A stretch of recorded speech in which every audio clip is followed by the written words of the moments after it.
Bonjour, bienvenue dans l'interview. Aujourd'hui, je reçois Joëlle Maison. Bonjour. Bonjour. Alors, députée bruxelloise des filles et spécialiste, entre autres, de l'école, des questions d'enseignement, parce que vous êtes aussi au Parlement de la Fédération Wallonie-Bruxelles. Alors, absolument. Je vais vous demander, pour démarrer, parce qu'on est à quelques jours de la rentrée scolaire, qu'est-ce qui vous agace le plus? Est-ce que ce sont les élèves sans école, ou alors les écoles sans élèves, ou encore les écoles sans profs? Alors, je sais que vous allez me dire que les trois vous agacent, hein, mais qu'est-ce qui vous agace le plus? Quelle est la chose la plus urgente à régler? Les trois m'agacent terriblement. Je dirais que mon tiercé serait d'abord les écoles sans prof, parce que je trouve que le droit à l'instruction est un droit évidemment tout à fait fondamental et qu'il n'est pas rencontré aujourd'hui, puisqu'il y a des tas de cours qui ne sont plus assurés, des tas d'élèves qui n'ont plus l'enseignement, la matière, les profs pour pouvoir évoluer dans leurs apprentissages. Donc c'est tout à fait... Donc toutes les solutions de la ministre Schins n'ont pas suffi, apparemment. Non, mais c'était tout à fait prévu. Donc ça, nous l'avions dit à la tribune à plusieurs reprises. Les solutions qu'elle proposait pour pallier le phénomène de pénurie de profs étaient tout à fait insatisfaisantes. Elles étaient cosmétiques pour la plupart. Alors certaines d'entre elles agissaient plus en profondeur, mais aujourd'hui, il faut une véritable révolution pour pallier ce phénomène. Alors ça, c'était en numéro 1. En numéro 2 ? En numéro 2, forcément, les deux phénomènes sont tout à fait interconnectés, puisque, comme vous le savez, il y a effectivement 343 élèves qui n'ont pas d'école, mais en même temps, il y a 1400 places dans les écoles bruxelloises qui demeurent. Donc on n'a pas aujourd'hui encore un problème de pénurie réelle de places, on a un problème d'attractivité. Oui, mais l'attractivité, effectivement, c'est un terme peut-être facile à utiliser. Est-ce que ce n'est pas un peu du snobisme que de dire qu'il y a des écoles où on ne veut pas aller, où on estime que ce n'est pas bien, ou il y a vraiment de mauvaises écoles? Écoutez, il y a des écoles qui souffrent d'un déficit d'attractivité parce que la plupart d'entre elles, d'ailleurs, sont des écoles qui organisent de l'enseignement qualifiant. Donc ça, il faut vraiment se poser une question là-dessus. Je déplore d'ailleurs qu'on ne se soit pas posé la question depuis une dizaine d'années. Ce sont toujours ces mêmes élèves, ces mêmes écoles et ce même phénomène d'écoles qui sont en déficit d'attractivité, c'est-à-dire des écoles qui organisent de l'enseignement qualifiant, des écoles qui sont en encadrement différencié et des écoles qui accueillent une population très homogène, donc, et une population difficile, une population très précarisée. Donc c'est le même public, il n'y a pas de snobisme à dire une école en déficit d'image, c'est une réalité.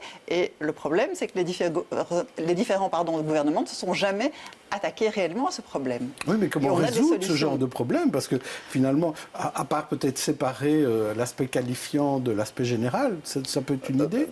Ça peut être une idée de créer plus de degrés autonomes, c'est-à-dire première, deuxième ou première, deuxième, troisième, si on aboutit à l'allongement du tronc commun, séparé du qualifiant. Mais ce qui est important, c'est d'agir d'une part sur les options proposées dans le qualifiant. Certaines options sont totalement obsolètes, plus attractives. Il faut attirer du public dans le qualifiant avec des options liées à la construction durable, liées au métier de l'informatique, du web, au coding, etc.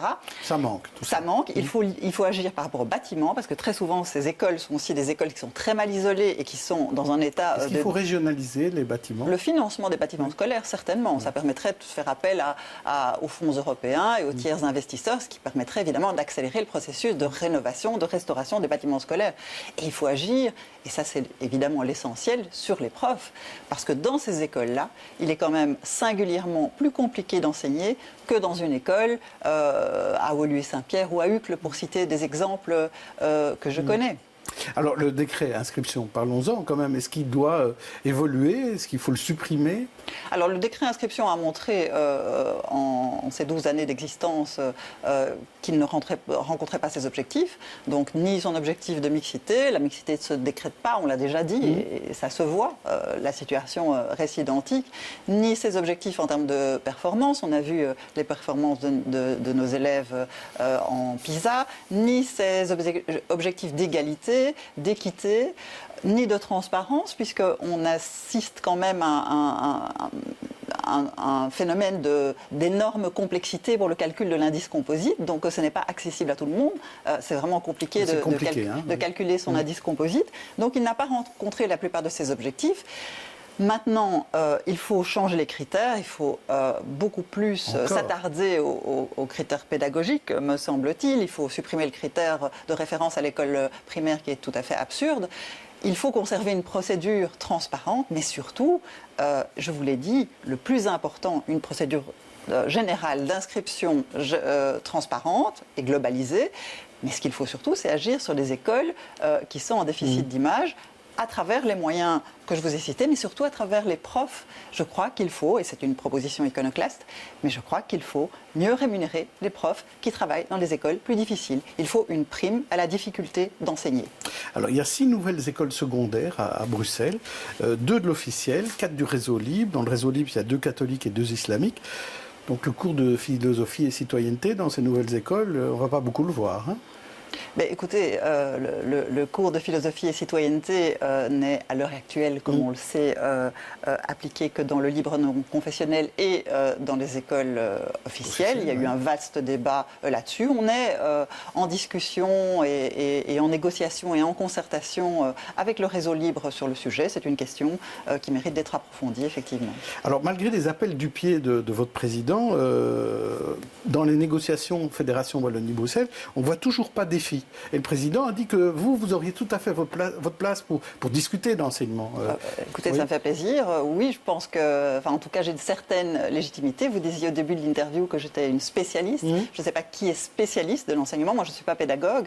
Je suis une juriste passionnée d'enseignement et qui a été 12 ans échevine de l'enseignement et qui a exercé certaines compétences au Parlement de la Fédération Wallonie-Bruxelles. Donc, je pense que j'ai une certaine légitimité. J'ai beaucoup d'idées, de créativité. Oui, mais le défi n'est pas à la table pour l'instant. Pour le moment, mais les négociations n'ont pas encore, me semble-t-il, commencé, en tout cas officiellement pour la Fédération Wallonie-Bruxelles. Elles sont en cours pour la région Wallonne. Et voilà, et je souhaiterais effectivement qu'on soit associé à ces négociations.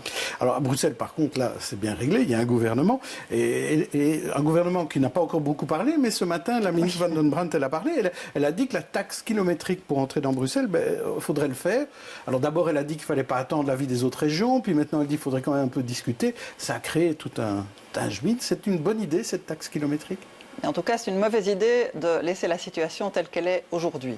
Donc on est dans une situation où, tant d'un point de vue du bien-être des automobilistes que d'un point de vue de la qualité de l'air qu'enfin de celui de l'économie, on ne peut plus rester dans une ville aussi embouteillée. Deuxièmement, il me semble que les nafteurs qui sont très nombreux à se rendre en voiture à Bruxelles utilisent les infrastructures sans y contribuer, ce qui n'est pas non plus logique. Enfin, il me semble qu'il est préférable effectivement d'avoir une concertation avec les 2 autres régions, mais que si on n'aboutit pas à une telle concertation, eh bien il faut que... on le sait, lors des sommets européens, il y a 15% d'automobilistes en moins et c'est très fluide. Ça permet, ce système de péage, finalement, pendant les heures de pointe, permet à ceux qui sont contraints d'utiliser leur voiture, eh bien, de l'utiliser dans des conditions qui sont bien meilleures et donc de finalement payer pour un service qu'ils n'ont pas aujourd'hui. Mais c'est les plus riches finalement qui peuvent mais aujourd'hui, il y a des taxes. Il y a des taxes de mise en circulation, il y a des taxes de roulage. Donc ces taxes-là sont payables indépendamment de votre véhicule, de la qualité environnementale de votre véhicule. Il faut être plus juste pour vous. Il faut être plus juste, il faut coller au plus près des situations.